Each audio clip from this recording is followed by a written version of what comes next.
Partido Revolucionario Institucional un punto de acuerdo que exhorta al Poder Ejecutivo Federal a remitir el convenio 189 de la Organización Internacional de Trabajo y su recomendación 201, y a la Cámara de Senadores a retomar el análisis y proceso deliberativo en torno a la ratificación de dichos instrumentos.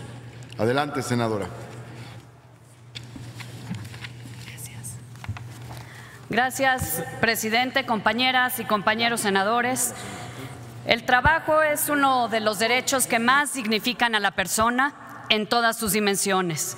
Es uno de los derechos humanos que requiere de una mayor articulación institucional y que mejor subraya el carácter indivisible de los derechos humanos.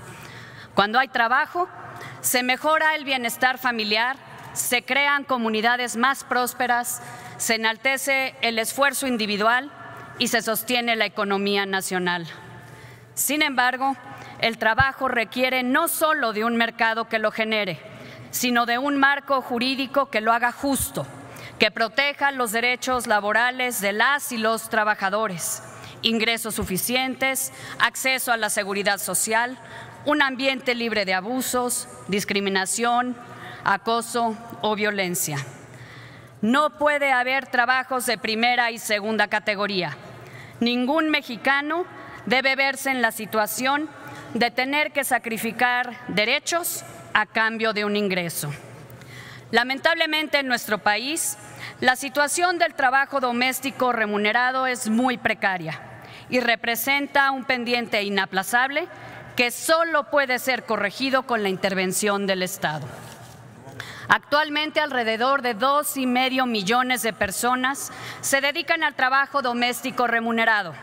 Para dimensionarlo, esto equivale a casi 2 veces la población del estado de Tlaxcala. La situación laboral de estas mujeres y hombres es inaceptable en muchos sentidos. De acuerdo al INEGI, el 96% no tiene acceso a prestaciones de seguridad social y muchos reciben hasta el 50% de su pago en especie, cuando los parámetros internacionales establecen que este porcentaje no debe exceder el 33%. A falta de un contrato, como sucede en la mayoría de los casos, quedan expuestos a tratos arbitrarios, a jornadas excesivas, discriminación y despido injustificado, que de un día al otro pone en riesgo el sustento de sus familias. La mayor parte de quienes desempeñan este trabajo son mujeres, el 88%, que en promedio reciben menos de 2 salarios mínimos por jornadas extenuantes que pueden llegar a más de 12 horas al día. Si bien las reformas a la Ley Federal del Trabajo de 2012 supusieron algunos avances, al incorporar conceptos como la igualdad sustantiva y salarial, la normatividad sigue siendo más que insuficiente. Por ejemplo, quedó pendiente la obligatoriedad de inscribir a los trabajadores domésticos en la seguridad social, un derecho humano, por lo tanto, irrenunciable.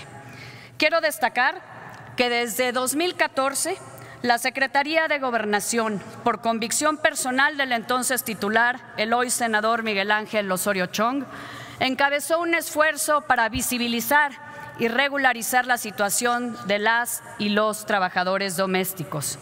En ese momento, el secretario Osorio afirmó que había que pasar de las relaciones culturales de servidumbre a las de un trabajo digno, con derechos y responsabilidades.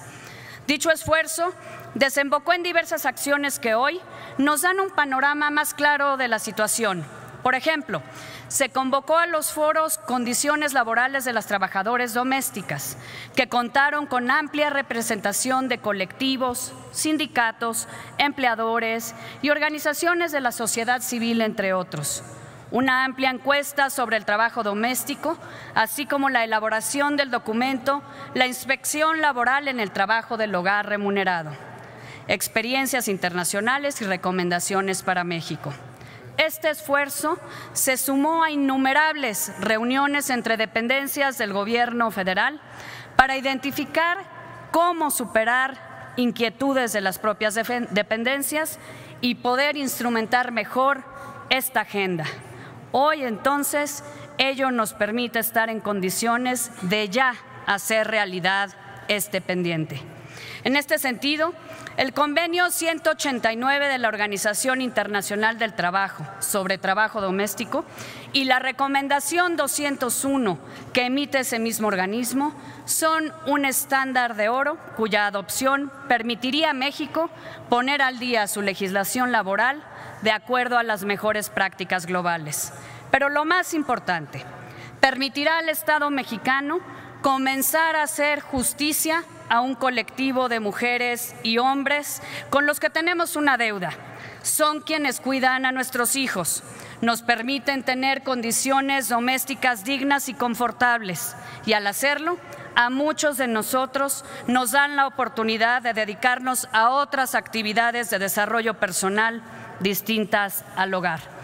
Con eso en mente, los senadores y las senadoras del Partido Revolucionario Institucional ponemos a consideración de esta soberanía una proposición con punto de acuerdo que contiene no solo las preocupaciones y recomendaciones y hace eco de órganos nacionales como la Comisión Nacional de Derechos Humanos y el Consejo Nacional para Prevenir la Discriminación, sino responde también a recomendaciones de instancias internacionales como la Convención para la Eliminación de todas las formas de discriminación contra la mujer. La ratificación de este convenio supondrá la necesidad de armonizar nuestra legislación laboral, para lo cual también hago un llamado a esta soberanía de ponernos en la primera línea de la defensa del trabajo, pero sobre todo de la dignidad de millones de mujeres y hombres trabajadores del hogar.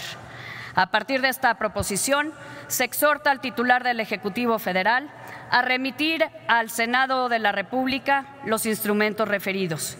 También se exhorta a este Senado para que, una vez recibidos, analice y debata la pertinencia de estos documentos con miras a su ratificación.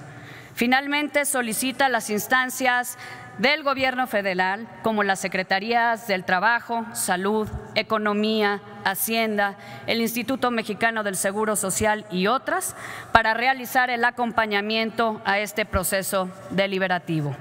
Compañeras senadoras, compañeros senadores, México tiene una deuda con las y los trabajadores domésticos remunerados, pero tenemos también los instrumentos para empezar a subsanarla y está en manos de esta soberanía dar el primer paso en esa dirección. Ruego concluir a la oradora. Concluyo, senador presidente.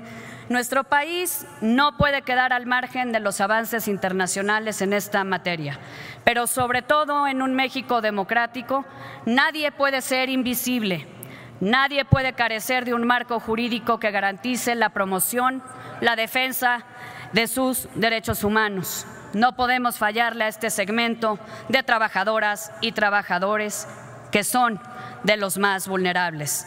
Es un acto de congruencia personal, pero también de todos quienes integramos esta Cámara, que es a su vez parte de uno de los poderes del Estado. Es un tema de convicción democrática, un tema de defensa de derechos humanos y un tema de justicia social. Muchas gracias. Gracias, senadora. Turno.